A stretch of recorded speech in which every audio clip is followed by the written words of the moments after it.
Bonsoir Grégory Joron. Bonsoir. Secrétaire général délégué du syndicat SGP Police FO.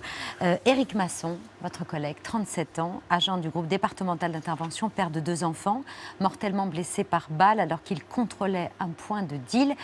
Le choc mais aussi la colère ce soir?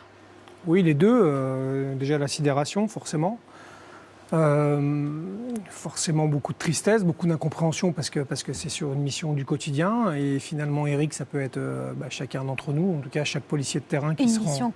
Une mission du quotidien, ça veut dire que c'était un contrôle presque banal? Oui, pour ce genre de brigade, oui, c'est un contrôle banal finalement, mais comme peut l'être malheureusement un différend familial, comme peut l'être trop souvent un contrôle routier qui se termine aussi mal.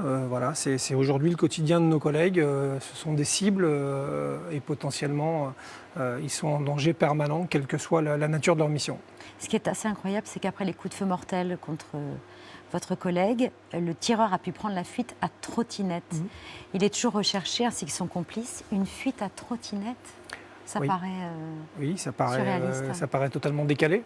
Surtout, en effet, mais bon, on est dans le centre-ville d'Avignon, c'est des petites rues, une trottinette, ça va quand même aussi assez vite. Et je pense que les gens autour étaient surtout extrêmement sidérés parce qu'on est en pleine journée.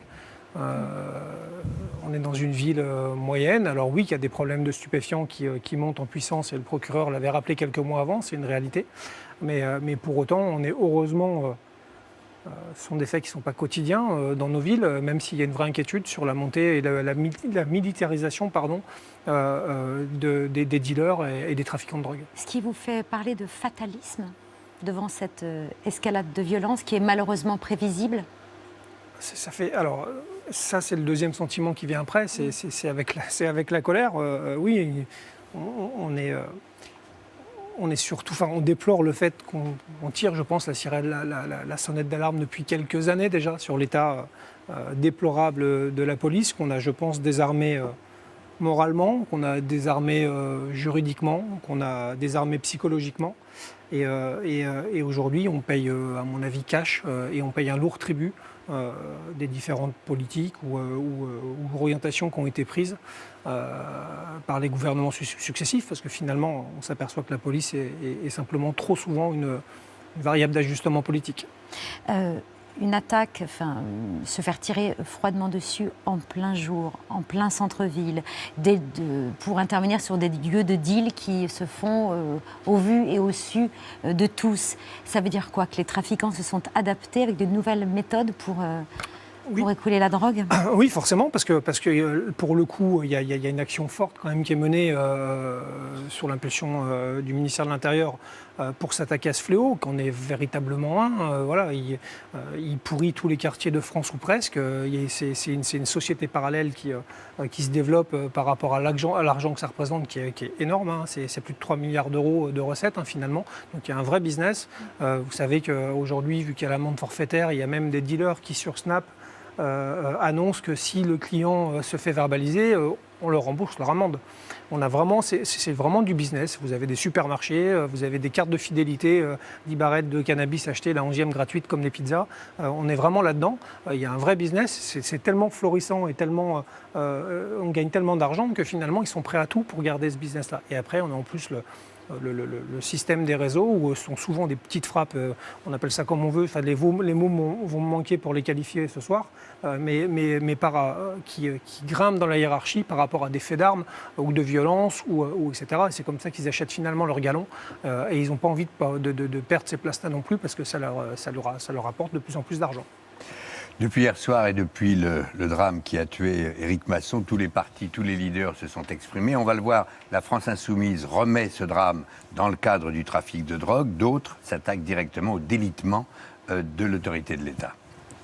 Avec Emmanuel Macron, il faut bien l'admettre aujourd'hui, il n'y a plus un seul endroit en France où on est en sécurité. Il n'y a plus nulle part, en quelque sorte, où aller pour se préserver de cette délinquance et de cette criminalité. On voit bien qu'il y a une autorité qui se désagrège.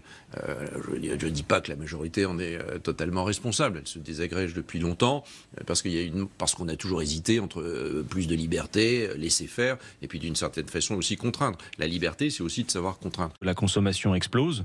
Donc il y a à la fois une question de santé publique, il y a la question de ces trafics qui, il faut le dire, pourrissent la vie des habitants des quartiers populaires. Et donc il faut en finir, et le tout répressif ne fonctionne pas. Qu'est-ce que vous attendez d'abord? Plus de moyens et une loi plus drastiquement appliquée? Plus de moyens, évidemment. Je l'ai dit un peu brutalement au ministre, mais en fait, c'était surtout une image. J'ai l'impression qu'on l'a mis au départ d'un marathon avec un sac de 50 kilos sur le dos, puisqu'on a tellement de retard dans le suivi qui devait être le nôtre en termes d'équipement, en termes de technique, en termes d'effectifs aussi, parce qu'on a énormément souffert de ça. Et après, globalement, on a aussi un système judiciaire qui, à mon avis, est au bout du bout. On est à bout de souffle totalement. On judiciarise tout. On fait croire aux gens que finalement c'est une bonne chose, mais quand on voit le peu de résultats, nous, la réalité et surtout la conséquence, c'est la perte de sens de notre métier. Que ce soit pour nos collègues qui essayent d'interpeller quelqu'un sur le terrain, mais aussi pour les enquêteurs qui vont traiter ça, il ne faut pas oublier qu'au bout dans chaque portefeuille d'enquêteurs de services judiciaires départementaux, ils ont 400 affaires avec 400 victimes et on n'arrive pas à y répondre à tout ça. Et en plus, forcément, on connaît la réponse pénale. Je ne veux pas faire un exposé là-dessus, mais quand même, ça interpelle quand on regarde vraiment les chiffres. Alors 93% de réponse pénale, on se dit ouais, ça fonctionne super bien, mais non, ça ne fonctionne pas du tout, puisque c'est 93% de réponse pénale, c'est déjà 70% de classement sans suite. Un classement sans suite, c'est une réponse pénale. Donc des 4 300 000 affaires qui remontent au sein des tribunaux, il n'y en a que 500 000 qui sont finalement jugées. Et la loi... Retrouvez toute notre actualité sur videopolice.com, la chaîne YouTube d'Unité SGP Police.